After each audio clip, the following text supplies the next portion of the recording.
What's up guys, Huso7 here, and Game Update 4 is live for Titanfall. I've covered this in a lot of videos. I've covered the achievements, I've covered some in-game changes to the playlist and to the Titan OS voices and customization, all sorts of things. But one thing that I wanted to specifically cover was some of the weapon balancing. Game Update 4 has incorporated a lot of changes into weapons and equipment, and I wanted to take you through some of these because I thought that they're going to be important to how you play the game and what weapons are going to be maybe more powerful, or how they are being used and playstyle is changing, and other weapons that are being reduced. Still, some of my favorite weapons are on this list, so wanted to take you through item by item. So we'll go through this one first, and that first item is the Satchels.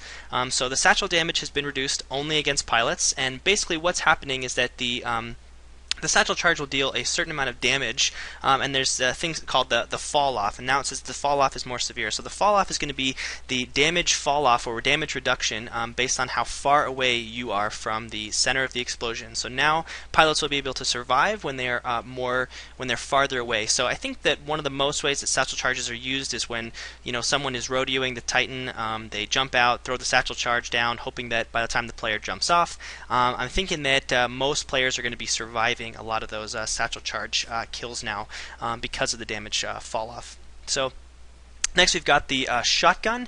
So you can see that the shotgun will be doing less damage at mid-range. So I didn't use the shotgun a whole lot other than to get through my regeneration levels, but I thought the shotgun was a great weapon, but I didn't find that it was winning that many battles at mid-range. So I'm interested to see why they thought that was true, but now you can see that the range of the shotgun in terms of its distance is going to be reduced, so it'll be losing less fights when shooting at range. So if you're going to be using that shotgun, make sure you're getting in for those close kills. It's still going to be a beast at close, but similar to how the fall off works with the explosion and the satchels, the damage range fall off for the shotgun is going to be getting changed around as well, so it'll be not as effective at long range. Alright, the next weapon I'm going to talk about is the R101 carbine rifle. So if you guys have followed my player card or you've played with me, you know that this is my favorite weapon in the game. I'm assuming it's most people's favorite weapon in the game is because they decided to make a pretty big patch to it. So it's going to have more recoil. It says that the effect is subtle, but it will be felt at long range. And one of the biggest changes to it is the mag size. So I typically like to run the extended mag, which is giving me 40 shots in it. You can see now that with extended mags, you'll only be running 30 shots since the magazine size has been reduced down to 24.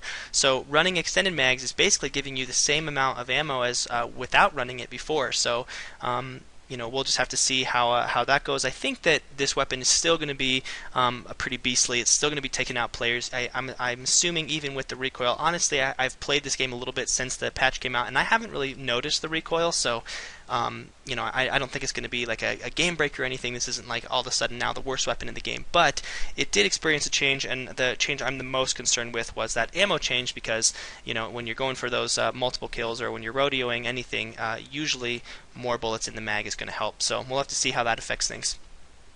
Next, this is a balance that I am pretty happy with, which is the R97. So the R97 is a great SMG. I used it a lot in the beta since it was the only SMG available, and I really liked it, but as soon as you unlock the CAR in this game, the R97, in my opinion, becomes just totally inferior to that gun. The CAR is an amazing weapon.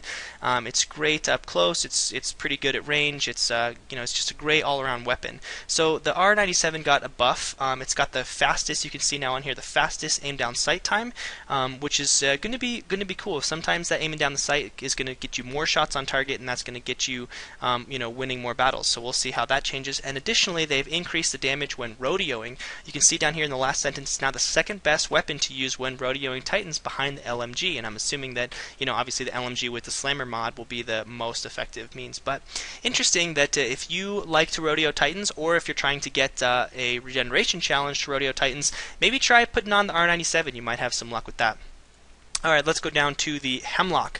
I'm really glad that this Hemlock is getting a buff. I thought that the Hemlock was one of the most underused guns, and it seems like the developers agree, because it says right here that it's one of the least popular guns. So the Hemlock was a fun weapon. I used it to get through my regeneration challenge, and I thought it was great, but it was kind of just a difficult weapon to get used to because of the long time it took to kill players, especially when you put the silencer on. So you can see now that they've made it so that 4 bullets will drop an enemy. It used to be 5 at range. The Hemlock is going to have less recoil.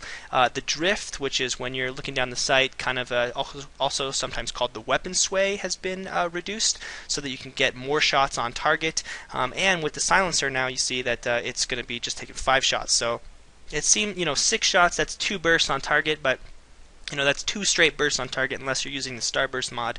So I think that that's going to be a good buff. We'll see how the Hemlock, if it becomes a more popular weapon. And you can see that the amped Hemlock was buffed as well, but that's just that's just an amped weapon, so I'm not going to spend a lot of time talking about that. But both the amped Hemlock and the amped G2 both receive a buff. So let's scroll down and talk about the G2. So the G2 is that single shot weapon, which also I actually really did like this weapon. And you can see now it says it will kill pilots in 3 shots always. So that's 3 shots. That's head, chest, leg, whatever. It seems like it's going to kill 3 shots no matter what. The G2 had a recoil reduction. And with the silencer, it just like the Hemlock is also going to be dealing less shots to drop an enemy. You can see that the clip size, the magazine size, was also increased to give you 12. But that's only going to be when the match trigger mod is attached. So if you use the match trigger mod, which lets you fire that basically at the rate that you can pull the trigger, you're not restricted by like an in-game change at all. So if you use the match trigger, you can actually get a magazine increase as well.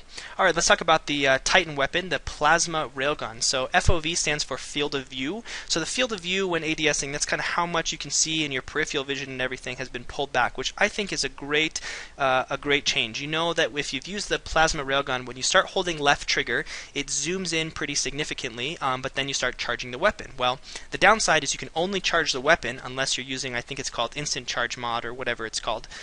You can only charge the weapon when aiming down the sight, and the field of view, because it zooms in, is going to be pretty restrictive. So I really like the fact, if you're using that Plasma Railgun, I really like the fact that they scaled that back, so you'll be able to see more in your peripheral vision, track what's going on around you. Alright, the final change is not actually affecting a weapon, it's affecting the Titanfall Big Punch. So the Big Punch, as it mentioned, was something that it had 2 problems. The first problem was that it was dealing a little too much damage, and also I've definitely noticed this in game. You'll see ogres that are able to just kind of run and punch and punch and punch, and what happens is that the sort of lunge forward from the punch actually lets them move pretty quickly. I've seen that in Last Titan Standing a few times when ogres were trying to get away. So really the ogre chassis is going to be the only one that's going to be majorly affected by the Big Punch. Both the Strider and the Atlas got small adjustments, as you can see in the text, but ogre had its damage reduced as well as had its sort of speed or lunge decreased, so that you can't use that as a viable option to navigate around the map and escape. So there you have it, guys. That's some big weapon changes that happened in Titanfall. I wanted to bring that information to you guys as soon as possible. Be sure to check out some of my other videos for the achievements, the in-game changes, and everything related to Game Update 4. Thanks so much for watching, guys.